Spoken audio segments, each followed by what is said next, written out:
Qu'est-ce que le Seigneur t'a demandé de faire? C'est la question que le Seigneur est en train de te poser maintenant. Qu'est-ce que je t'ai demandé de faire? Et qu'est-ce que tu attends pour faire ce que je t'ai demandé? Alors quelqu'un va se poser la question de savoir, mais je veux obéir, mais je ne sais pas comment est-ce que Dieu parle aujourd'hui.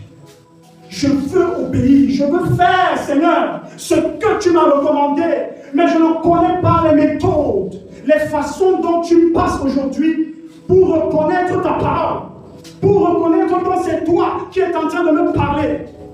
Je veux être sûr que c'est toi qui me parles pour obéir. Mais fais-moi savoir, fais-moi comprendre comment est-ce que je peux recevoir ta parole aujourd'hui afin d'obéir à cette parole. C'est une bonne question que tu poses au Seigneur et il va te répondre ce soir. Amen. Dieu aujourd'hui parle à ses enfants comment? Tu veux obéir? Oh, gloire à Dieu.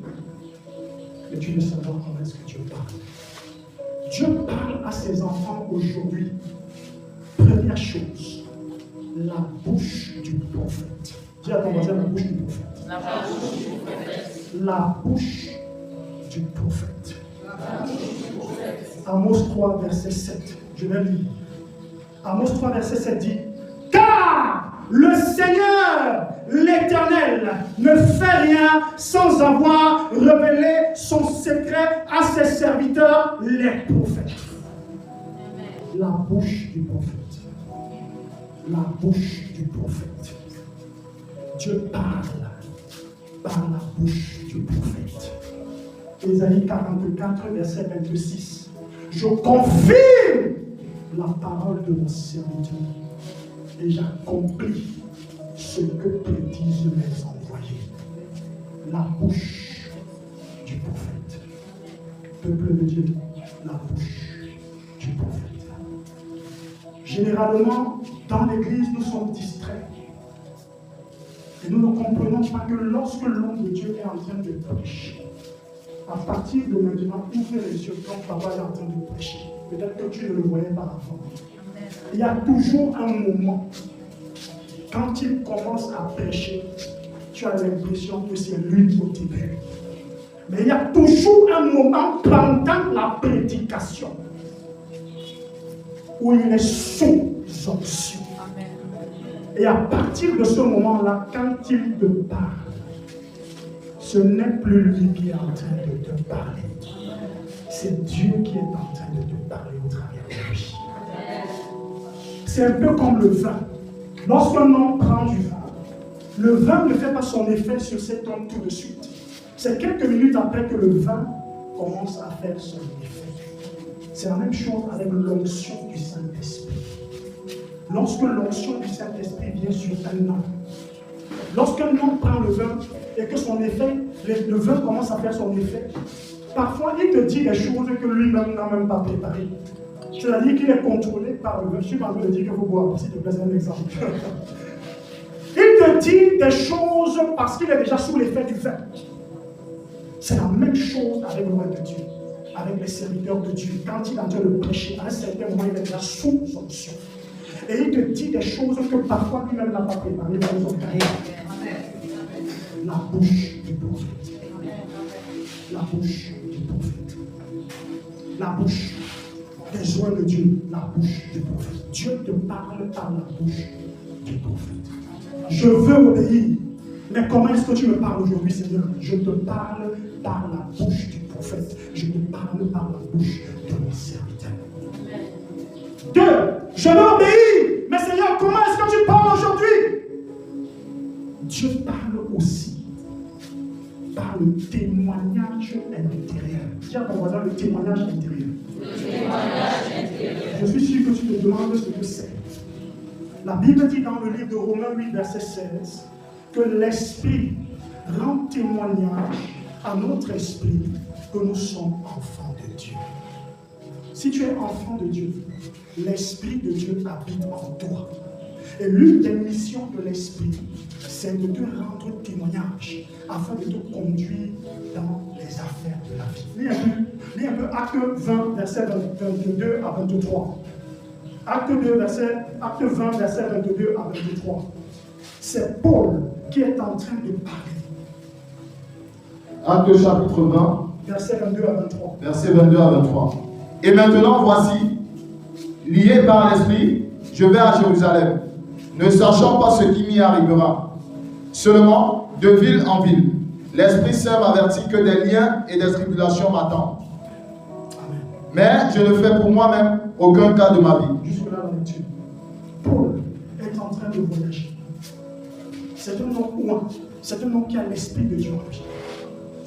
Et il dit que pendant qu'il parcourt les villes, l'Esprit de Dieu en lui rend témoignage que des tribulations sont en train de l'attendre là où il est en train d'aller. L'Esprit de Dieu te rend souvent témoignage. Dieu te parle aussi parfois par le témoignage intérieur. Parfois, c'est comme une sensation qu'il dépose dans ton cœur. Un frère raconte que parfois, il a fait un accident un jour, il était sur une moto, mais pendant qu'il était sur la moto, il sentait en lui quelque chose qui lui demandait de descendre. Les païens appellent ça le sixième sens. Mais il y a une alerte rouge, quelque chose parfois que l'esprit, parfois c'est un fardeau.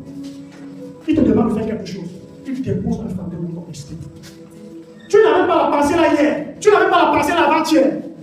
Mais il vient, il dépose le fardeau là, et il passe. Et tu es libéré de ce fardeau lorsque tu obéis. Le témoignage intérieur. Parfois, ça se manifeste aussi par une petite voix que tu entends, qui te parle, qui te donne une instruction, qui te demande de faire quelque chose de façon précise, de façon particulière. Et Dieu attend que tu fasses cette chose pour te bénir et te récompenser. Dieu parle à ses enfants aujourd'hui par le témoignage intérieur. Amen. Ce sont des signes, des alertes intérieures d'aller ou de ne pas aller quelque part, de faire ou de ne pas faire quelque chose. Parfois, il fait cela pour t'avertir, il fait cela pour te garder, pour te préserver, ou pour te donner une instruction, une recommandation, parce qu'il attend que tu fasses quelque chose, afin qu'il puisse te récompenser. Dieu parle par le témoignage intérieur. 3. Je vais obéir. Mais comment est-ce que Dieu parle aujourd'hui? Très bonne question. Dieu parle aujourd'hui par les songes et par les visions. Les songes et les visions. Job chapitre 33, versets 14 à 15. Mon frère, s'il vous plaît, la lecture. Job chapitre 33, versets 14 à 15. Job chapitre 33, partie verset 14 à 15, je lis au nom de Jésus. Dieu parle cependant, tantôt d'une manière, tantôt d'une autre, et l'on n'y prend point garde. Il parle par des songes, par des visions nocturnes, quand les hommes sont livrés à un profond sommeil, quand ils sont endormis sur leur couche. Dieu parle par des songes et par des visions. Le texte est clair. Tu as souvent des visions où le Seigneur te demande de faire quelque chose de façon précise. Joseph a eu des songes. Dieu lui demande de descendre en Égypte. Et il a obéi au songe que le Seigneur lui avait donné. Et Dieu lui parle encore par un songe en lui disant: ceux qui en voulaient à la vie de l'enfant sont morts. Retourne en Judée. Et il obéit à la vision que le Seigneur lui a donnée. Dieu te parle aussi par des songes et par des visions nocturnes. Mes frères et sœurs, un jour j'avais eu une vision ici dans cette église. Et c'est l'homme de Dieu qui était en train de prêcher sous une onction extraordinaire. Et pendant qu'il était en train de prêcher, il disait que ceux qui veulent passer d'un statut à un autre sur le plan professionnel, qu'ils viennent avec le sacrifice à l'autel. J'avais partagé la vision là aux frères. Quelque temps après, pendant qu'il est en train de prêcher, il appelle les gens à faire des vœux. Vous étiez là, n'est-ce pas? Quand il demandait qu'on fasse les vœux ici. Bien aimé, les vœux là, c'est trop spirituel. C'est trop spirituel. Ne prenez pas ça à la légère. Quand j'ai partagé la vision aux frères, je leur ai dit: attendez, il y a quelque chose qui va se passer. Et je bénis le Seigneur parce que beaucoup ont obéi à cette vision. Beaucoup ont obéi à cette recommandation du Seigneur. Ça vient vraiment du Seigneur, ces vœux qu'il nous a demandé de faire. Et nous avons obéi, je vous assure. Des choses vont se passer dans nos vies et nous viendrons témoigner ici.